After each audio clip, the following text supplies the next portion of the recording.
I greet you in Jesus' precious name. It is Sunday morning, the 5th of January, 2025, and this is your friend, Angus Buchan, with a thought for the day.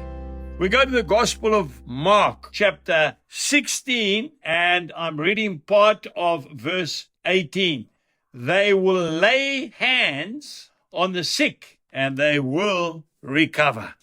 Can you imagine the hands of Jesus being laid upon you, my dear friend, to take away all your sickness, all your pain, all your suffering, all your fear, all your anxiety, those beautiful, beautiful hands. Of course, you know, they will have a hole through them.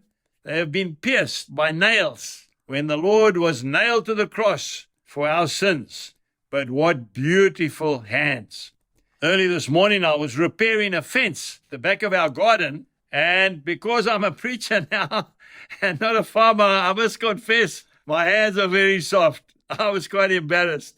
And I just remember my dear old dad. Man, he had hands like you can't believe. You know, he was a blacksmith, and he used tongs and 14-pound hammers, standing next to that fiery furnace and heating up that steel and banging it.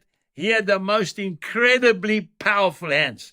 And yet they were so gentle. I never once saw him try to break a man's hand. He would shake your hand, and it was like it was in a vice. It was firm. It was secure. Hands. Hands are so important. I remember one day going to, I think it was the chemist shop, and I was paying for something, and I said to the lady, look at my hands. I said, I've got hands like a woman now, and I don't farm actively anymore. And she looked at me and she said, don't insult women's hands. Now when I speak to farmers, I have to put my hands in my pockets, because when they see those hands, they'll say those aren't a farmer's hands. But, you know, on a serious note, the Lord tells us to lay our hands upon the sick and to pray healing over them. You know, to get a touch from the Lord is so beautiful and so precious. I love to stop and pray for somebody in the street, and I'll put my hand on their shoulder. And sometimes I don't even pray and they start to weep. It's the love of Christ in us that people need to experience. So it doesn't matter whether your hands are strong or soft. I mean, I think of the hands of that incredible neurosurgeon, Dr. Carson, who had the gift of separating Siamese twins. One operation taking something like 48 hours.